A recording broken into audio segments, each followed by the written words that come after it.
Hi అండి, అందరికీ నమస్తే. నేను మీ Sirisha. Welcome back to my channel. ఈరోజు మన వీడియోలో రాయలసీమ స్పెషల్ ఉగ్గాని బజ్జీ ఎలా చేసుకోవాలో చూపించిపోతున్నానండి.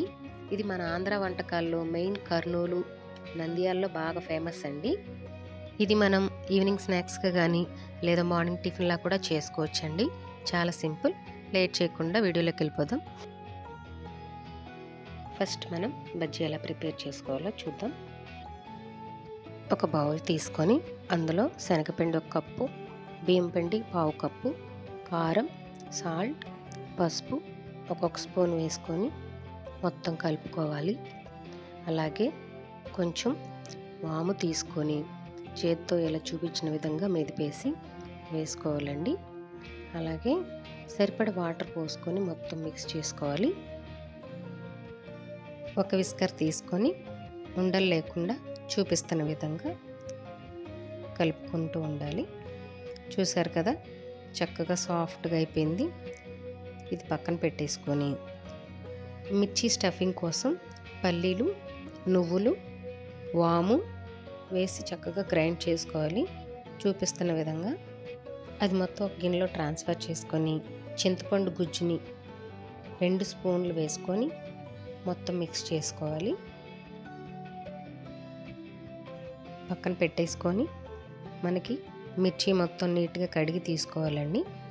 తీసుకొని చూపిస్తున్న విధంగా కట్ చేసుకొని లోపల మొత్తం చక్కగా స్టఫ్ పెట్టేయాలి. ఇదిగోండి, చూపిస్తున్న విధంగా స్టఫ్ మొత్తం అలా పెట్టుకోవాలండి. మనకి ఎన్ని కావాలంటే అన్ని మిర్చీలు సరిపడా దాని నిండుగా బజ్జీ మొత్తం పెట్టుకోవాలి. చూసారు కదా, అలా పెట్టేసుకున్నాము. అలాగే ఇప్పుడు మనం ఉగ్గాని ప్రిపేర్ చేసుకుందామండి. మనకి ఎన్ని కావాలో అన్ని మరమరాలు తీసుకొని వాటర్లో వేసుకోవాలండి. అవన్నీ మెత్తగా అయ్యే వరకు ఒక 2 నిమిషాలు ఉంచేస్తే కనుక అదిగోండి చూపిస్తున్న విధంగా మెత్తగా అయిపోతాయి. అవన్నీ నీళ్ళు లేకుండా మొత్తం తీసుకొని ఒక గిన్నెలో వేసుకోవాలి. ఇదిగోండి చూపించే విధంగా ఇలా చేయాలి. చూశారు కదా, మరమరాలన్నీ పక్కన పెట్టేసుకుందాము. పుట్నాల పప్పు, కారం సరిపడా 4 ఎండుమిర్చి వేసుకోవాలి. ఇది కూడా గ్రైండ్ చేసుకొని పక్కన పెట్టుకోవాలి. ఇప్పుడు ఒక కళాయి తీసుకొని సరిపడా ఆయిల్ పోసుకొని బజ్జీలు వేసుకోవాలండి.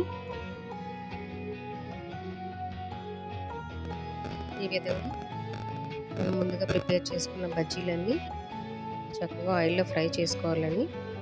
గోల్డెన్ బ్రౌన్ కలర్ వచ్చే వరకు ఫ్రై చేసుకోవాలి. అలాగే ఇంకో కళాయి తీసుకొని 2 గిన్నెలు నూనె పోసుకొని పచ్చిశనగపప్పు, ఆవాలు, సన్నగా తరిగిన ఉల్లిపాయ మొత్తం వేసుకొని ఫ్రై చేసుకోవాలండి చూపిస్తున్న విధంగా. అలాగే కారం సరిపడా 3 పచ్చిమిర్చి వేసుకోవాలి. అలాగే 2 పెద్ద సైజు టమాటాలు వేసుకోవాలి. మొత్తం కలుపుకున్న తర్వాత సరిపడా పసుపు 1 స్పూన్ వేసుకోవాలి. అలాగే 2 రెమ్మల కరివేపాకు కూడా వేసుకోవాలి. టమాటో మొత్తం మెత్తపడిపోయే వరకు కలుపుకోవాలండి. అలాగే ముందుగా ప్రిపేర్ చేసుకున్న మరమరాలు మొత్తం దీనిలో వేసుకొని మొత్తం కలుపుకోవాలి. సరిపడా ఉప్పు వేసుకొని అలాగే ముందుగా ప్రిపేర్ చేసుకున్న పుట్నాల పౌడర్ కూడా వేసుకొని మొత్తం ఒకసారి మిక్స్ చేసుకోవాలి.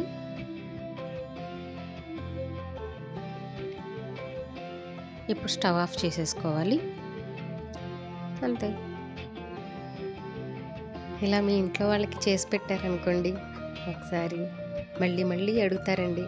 అంత బాగుంటుంది టేస్ట్. చేస్తారు కదండి.